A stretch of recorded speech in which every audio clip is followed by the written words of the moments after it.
Welcome students in this video Betatron Part 2। Part 1 में हम ये निकाल चुके हैं कि इलेक्ट्रॉन पर लगने वाला फोर्स कितना है। उससे शुरू करके हम इलेक्ट्रॉन की एनर्जी कैलकुलेट करें। बीटाट्रॉन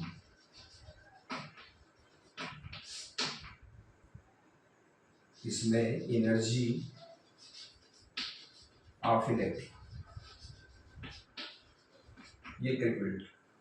फर्स्ट पार्ट में हमने निकाला कि इलेक्ट्रॉन पर लगने वाला जो बल है वो है E/2πr/d∅/dt।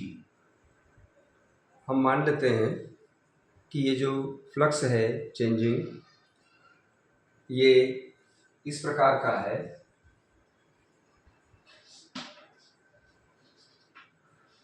phi is equal to phi 0 sin omega t। तो F is equal to E/2πr।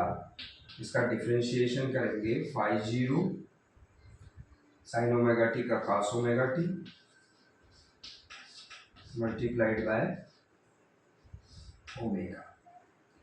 F इतना है।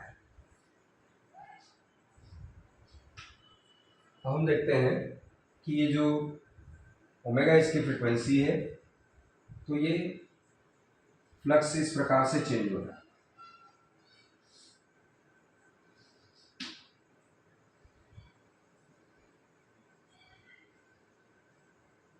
इस तरह से AC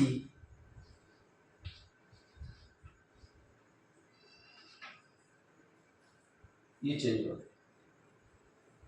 ये 0, यहाँ पाए, यहाँ 2π, ये 2π पर पूरा एक साइकिल हो जाता है। एक साइकिल यानी आवर्तकाल T। अब ये जो मैग्नेटिक फ्लक्स है ये यहाँ पर बढ़ता जा रहा है।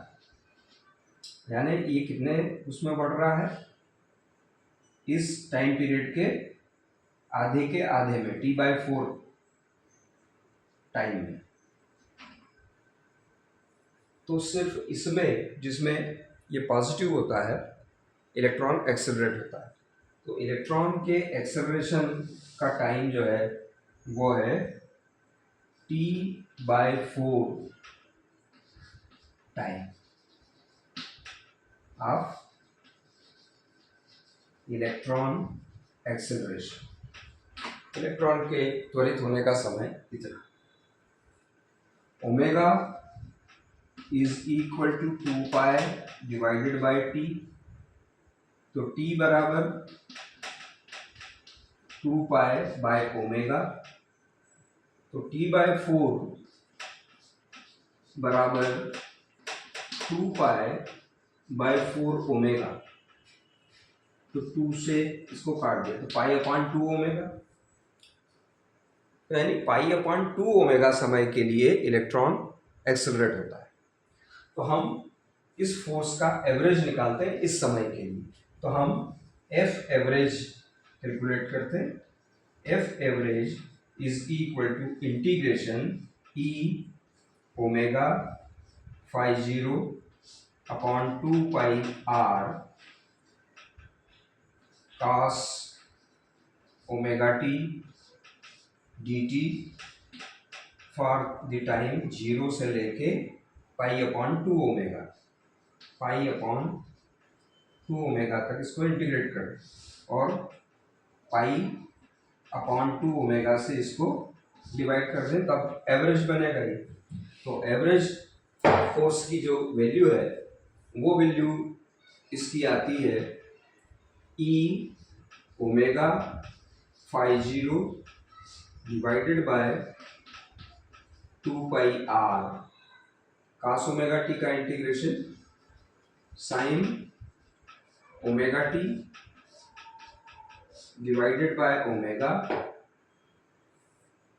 और लिमिट 0 टू पाई, 0 से लेके पाई अपॉन 2 ओमेगा, और डिनोमिनेटर में पाई अपॉन 2 ओमेगा, तो यहाँ पाई और यहाँ पर 2 ओमेगा न्यूमरेटर में यह आएगा। अब इसमें ये एक ओमेगा ये कैंसिल हो जाएगा, 2 कैंसिल हो जाएगा, साइन ओमेगा टी, इसमें ये लिमिट हमने रखी पाई अपॉन 2 ओमेगा टी की जगह पर, तो यहाँ आ जाएगा ओमेगा से omega cancel, sine pi by 2, sine 90 की वैल्यू 1, और जब 0 पुट करेंगे तो साइन 0 इज 0, तो इसकी वैल्यू आएगी 1। तो यहाँ पर average force is equal to E omega phi 0 upon pi square pi square R, इतना बनेगा। ये एवरेज फोर्स है। Energy average force multiplied by displacement, ये होगी। तो अगर एनर्जी जो इलेक्ट्रॉन को मिल रही है उसको मैं इस तरह से डिनोट करूं एप्सिलॉन के रूप में, तो F average multiplied by displacement, total कितना डिस्टेंस कवर किया इलेक्ट्रॉन ने, कितने समय में, पाई अपॉन 2 ओमेगा जितने में वो एक्सेलरेट होता है। तो मैंने यहाँ पर लिखा E omega phi 0 divided by pi square R, displacement velocity into time, और इलेक्ट्रॉन का जो वेग है वो जब वो एक्सेलरेट हो रहा है इसमें, तब लगभग प्रकाश के वेग के बराबर c, तो हम उसको c मान लेते हैं। तो multiplied by c multiplied by time t by 4 means pi upon 2 omega, ये आई एनर्जी। तो एनर्जी इज इक्वल टू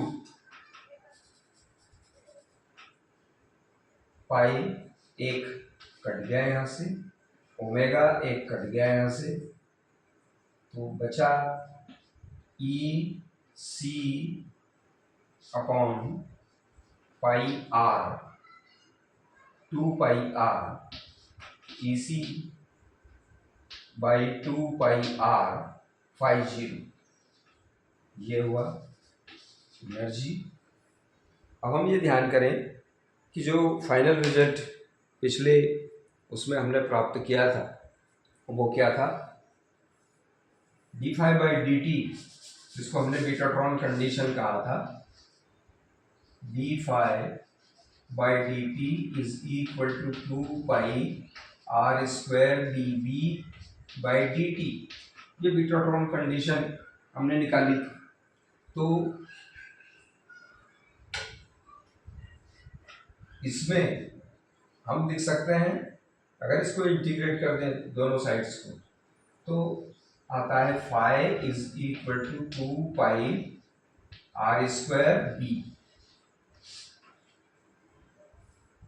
इससे ये रिलेशन इंटीग्रेशन से आ जाए। तो फाई 0 अगर हम लिख रहे हैं तो हम यहां लिख सकते हैं phi 0 is equal to 2 pi R square B 0, ये वैल्यू अगर यहाँ सब्स्टिट्यूट करते हैं तो हमको मिलता है E C divided by 2 pi R, phi 0 के लिए 2 pi R square B 2 pi और एक आर चला गया, तो energy of the electron in betatron is E C R B 0, कितनी आई, ई सी आर dt, इतनी एनर्जी आती है। ये वीडियो आपको कैसा लगा बताओ।